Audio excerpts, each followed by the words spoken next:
तो दोस्तों आप देख रहे हैं मेरा YouTube चैनल ऑलराउंडर रामपुरी।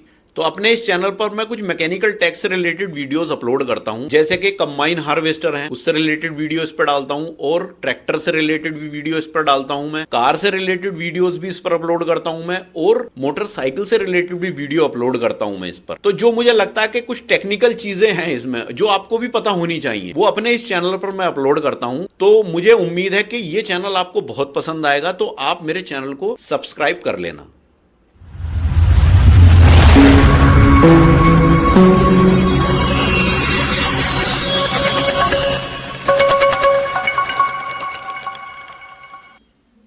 तो दोस्तों आज की इस वीडियो में जो हम बात करने वाले हैं, देखिए बोबी कंबाइन हार्वेस्टर से रिलेटेड ही बात करने वाले हैं। तो आज की इस वीडियो में जो हम बात करेंगे वो जंगीर 512 भूसा कंबाइन हार्वेस्टर से रिलेटेड बात करेंगे। तो दोस्तों जैसे कि बहुत सारे भाइयों के कमेंट आ रहे थे कि भाई जो जंगीर की भूसा कंबाइन हार्वेस्टर आती है उससे रिलेटेड जो है कुछ इन्फॉर्मेशन दीजिए कि वो कैसी है, वो अच्छी है, बुरी है, या क्या क्या उसके अंदर दिक्कतें हैं, क्या क्या अच्छाइयां हैं उसकी। तो ये सब आप डिटेल में बताइए। तो आज की इस वीडियो में सबसे पहले हम इसके थोड़े से टेक्निकल स्पेसिफिकेशन की बात करेंगे, और उसके बाद बात करेंगे इसकी कुछ अच्छाइयों की और बुराइयों की, और सबसे लास्ट में जो है वीडियो को मैं अपना ओपिनियन बताऊंगा कि ये हमें लेनी चाहिए नहीं लेनी चाहिए, बेस्ट है या नहीं है, इसे खरीद सकते हैं या नहीं खरीद सकते हैं।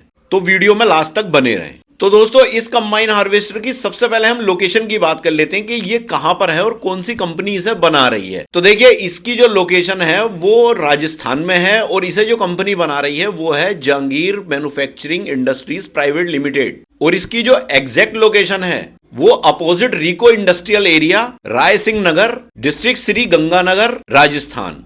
और इस लोकेशन का जो पिन कोड है वो 335051 है। तो दोस्तों जैसे कि आपने देखा होगा कि मोस्टली कंबाइन हार्वेस्टर जो है वो आपने देखा होगा कि पंजाब में ही बनती हैं, लेकिन अब अदर स्टेट में भी जो है ये बननी शुरू हो गई है। जैसे कि पुन्नी आपने देखा होगा ये हरियाणा में तैयार हो रही है, और ये जो है राजस्थान में जहांगीर की जो भूसा कंबाइन हार्वेस्टर है ये जो है राजस्थान में तैयार हो रही है। तो मतलब एक तरह से प्राइवेट लिमिटेड कंपनी है ये भी, ऐसा नहीं है कि कोई बिल्कुल फर्जी बिल्कुल देसी कंपनी है, ऐसा नहीं है, प्राइवेट लिमिटेड कंपनी है ये। तो दोस्तों अब इसके सबसे पहले टेक्निकल स्पेसिफिकेशन की बात कर लेते हैं। तो देखिए टेक्निकल स्पेसिफिकेशन में हम सबसे पहले इंजन की बात करते हैं। तो इस मशीन के अंदर इंजन आपको अशोक लेलैंड का ही देखने को मिलेगा, जो ये BS4 वाला इंजन है, 6 सिलेंडर इंजन है, और 133 HP का ये इंजन आपको देखने को मिलेगा। तो देखिए अच्छा परफॉर्मेंस है इस इंजन का, इसमें कोई दिक्कत नहीं है, बहुत अच्छा इंजन परफॉर्म करता है, अशोक लेलैंड का फेमस इंजन है ये।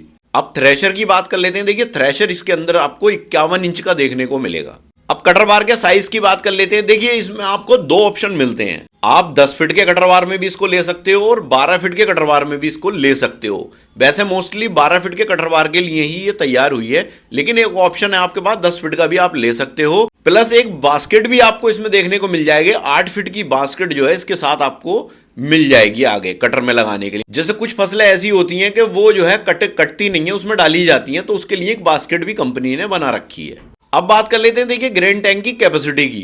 तो देखिए लगभग 13 कुंटल की ग्रेन टैंक की कैपेसिटी इसकी देखने को मिलेगी आपको। डीजल टैंक की अगर हम बात करें तो देखिए 170 लीटर का डीजल टैंक आपको इसमें देखने को मिलता है।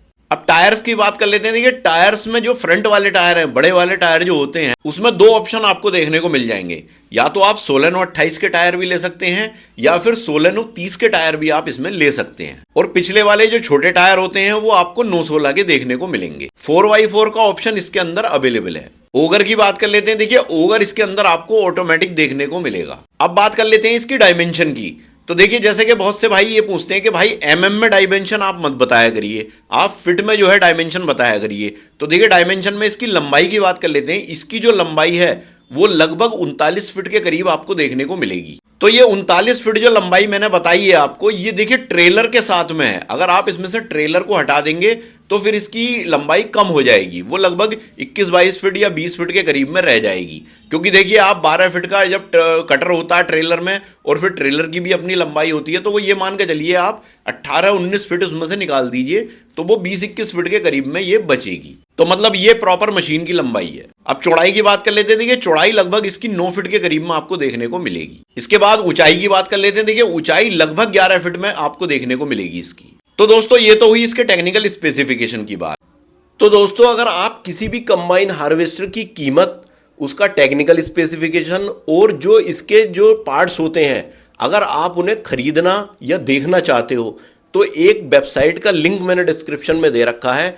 ये इतनी बढ़िया वेबसाइट है, आपको सारे पार्ट्स के प्राइस भी देखने को मिल जाएंगे। आप कोई सा भी पार्ट्स इस पर देख सकते हो, कंबाइन हार्वेस्टर क्या और भी चीज़ों का।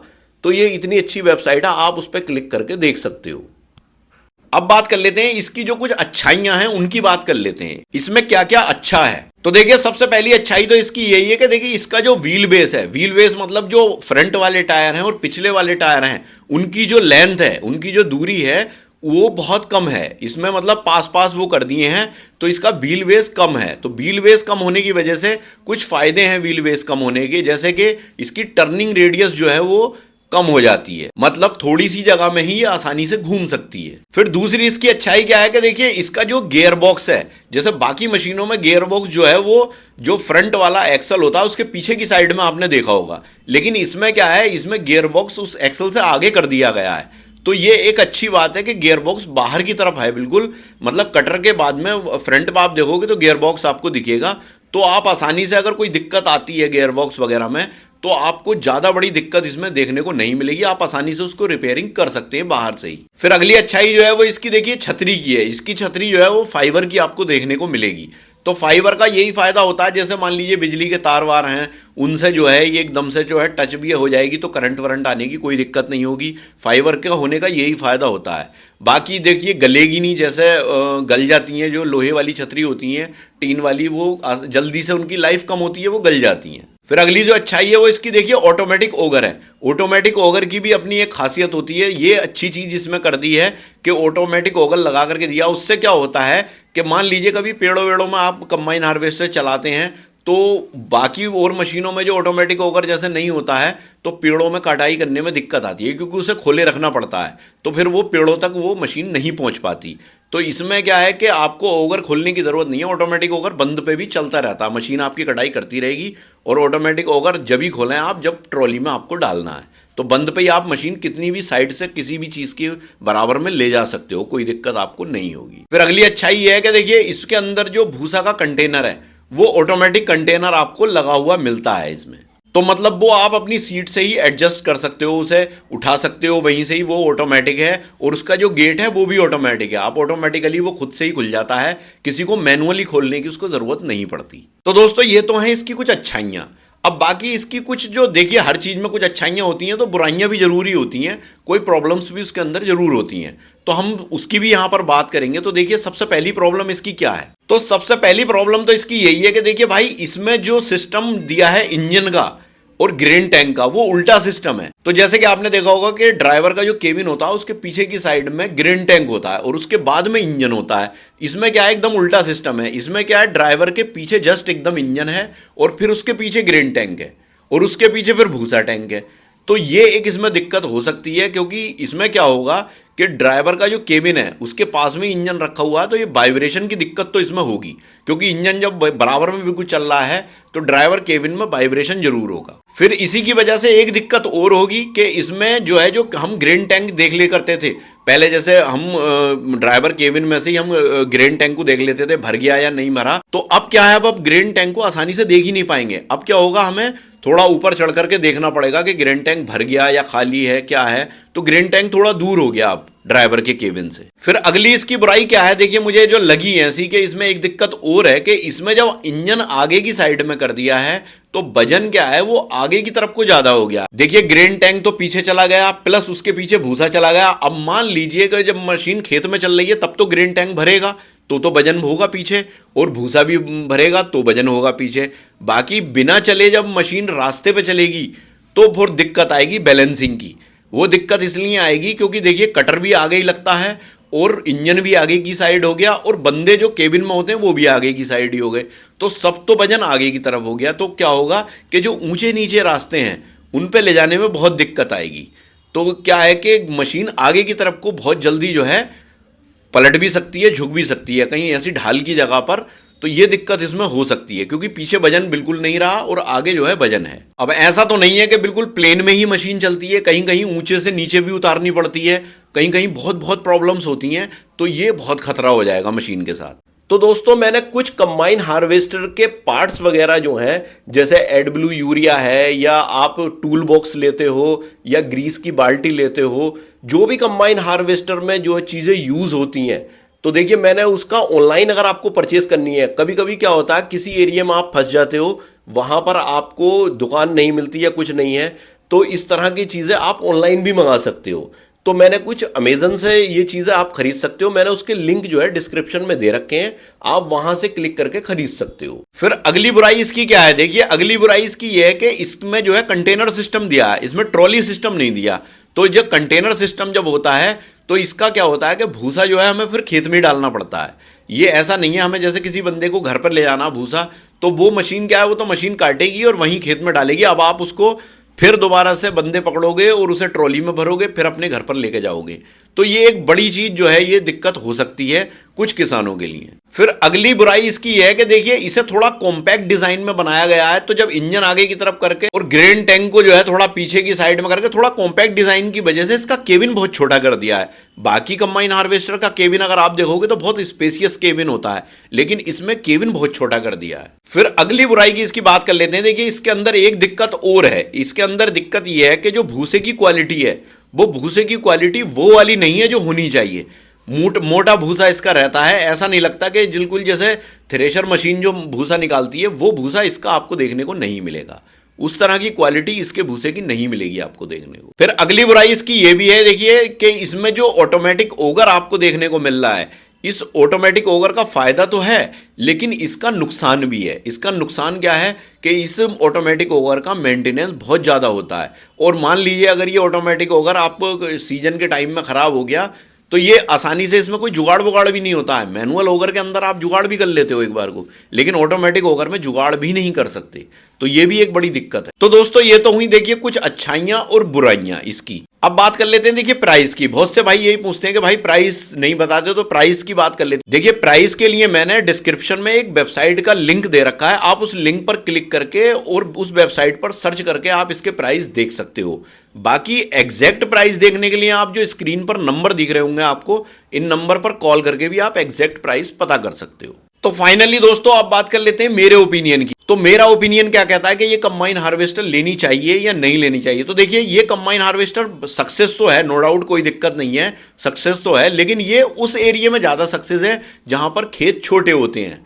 बड़े खेतों में तो कोई दिक्कत नहीं है, बड़ी ट्रॉली वाली कंबाइन हार्वेस्टर आप आराम से जो है चला सकते हो, लेकिन छोटे खेतों में उन ट्रॉली वाली कंबाइन हार्वेस्टर में दिक्कत आती है। तो ये छोटे खेतों के लिए बहुत बढ़िया है। एक तो देखिए इसकी जो कॉम्पैक्ट डिजाइन बनाया गया है, प्लस इसका टर्निंग रेडियस भी कम है, प्लस इसमें जो कंटेनर है भूसे का, वो कंटेनर की वजह से ये और सक्सेस हो जाती है कि छोटी जगह पर भी आसानी से घूम सकती है। तो ये छोटे खेतों के लिए बहुत बढ़िया है। अब बात ये आती है कि देखिए आप ये सोच रहे होंगे कि ये कंबाइन हार्वेस्टर जो है ये भूसा कंटेनर है इसके अंदर, तो इस वजह से ये सक्सेस है। तो ऐसा नहीं है, पुन्नी के अंदर भी है भूसा कंटेनर का ऑप्शन, आपको पुन्नी के अंदर भी ये चीज देखने को मिल जाएगी। तो देखिए मेरे ख्याल से तो फिर इससे बेस्ट पुन्नी भी हो सकती है। अगर आप पुन्नी से बचना चाहते हो तो इसे ले सकते हो, और अगर इससे बचना चाहते हो तो आप पुन्नी ले सकते हो, क्योंकि देखिए इसके मुकाबले पुन्नी की रिसेल वैल्यू ज्यादा है। तो मेरे ख्याल से तो अगर पुन्नी के साथ में इसको देखा जाए तो देखिए पुन्नी से इसे लेने में जब भी फायदा है जब ये आपको पुन्नी से सस्ती मिल रही हो, प्लस इसके पार्ट्स आपके यहाँ आसानी से मिल रहे हो, फिर दूसरी चीज इसकी जो डीलरशिप है वो आपके आसपास हो, तब तो ये फिर बेस्ट है आपके लिए, आप इसे ले सकते हो। पुन्नी को छोड़ दो, फिर इसे ले सकते हो। और अगर ये सब फैसिलिटीज आपको नहीं मिल रही हैं तो और बराबर पैसों की पड़ रही है ये पुन्नी के, तो फिर आप इसके चक्कर में मत पड़ना, फिर पुन्नी आपके लिए बेस्ट रहेगी। और जैसे कि एक चीज मैंने पहले बताई आपको कि इसकी बैलेंसिंग की दिक्कत है, ऊंचे नीचे रास्तों में खेतों में चलाने में इसमें दिक्कत हो सकती है, ये चीज भी अपने दिमाग में रखना। अगर आप इस चीज को इग्नोर कर सकते हो तो फिर आप इसे ले सकते हो, कोई दिक्कत नहीं है। लेकिन अगर इस तरह के खेत आपके यहाँ हैं ऊंचे नीचे या रास्ते ऊंचे नीचे हैं तो वहां पर इसको मत लेना। बाकी देखो मेरा काम बताने का है, मैंने जो इसकी अच्छाइयां बुराइयां वो बता दी। मैं ये रिकमेंड नहीं कर रहा कि आप पुन्नी ही लो या आप इसे ही लो, मैं जो इसकी जो अच्छाइयां हैं वो मैंने बता दी और जो बुराइयां वो भी मैंने बता दी। बाकी आप समझदार हो, आप भी सोच समझ कर ही अपना पैसा लगाना, क्योंकि देखिए इतना बड़ा अमाउंट कंबाइन हार्वेस्टर में लगता है, तो आप खुद सोच समझ कर सब चीज़ों को देखभाल कर ही जब ही इस कंबाइन हार्वेस्टर को या खरीदना या किसी दूसरे को भी जब ही खरीदना, जब आप देख लो पूरी तरह से सेटिस्फाई हो जाओ, ये हमारे लिए बेस्ट रहेगी। तभी लेना, किसी के कहने पर ऐसे मत लगाना पैसा, क्योंकि बड़ी रकम होती है। इतनी बड़ी रकम में अगर आप नुकसान में चले जाओ तो फिर बहुत बड़ा धक्का लगता है। तो इसलिए आप सोच समझकर ही, अपनी अकल भी लगाना और सोच समझकर ही लेना मशीन को। तो दोस्तों, इससे रिलेटेड अगर आपका कोई भी सजेशन है या कोई भी क्वेरी है मेरे लिए, तो आप मुझे कमेंट बॉक्स में कमेंट कर सकते हो। तो दोस्तों, आई होप कि ये वीडियो मेरा आपको बहुत पसंद आया होगा, और अगर ये वीडियो मेरा आपको पसंद आया है तो प्लीज़ वीडियो को लाइक करें, ज़्यादा से ज़्यादा शेयर भी करें, और अगर आप मेरे चैनल पर नए हैं तो प्लीज़ चैनल को सब्सक्राइब करें। तो मिलते हैं इसी तरह के किसी नेक्स्ट वीडियो में, तब तक के लिए थैंक यू, बाय।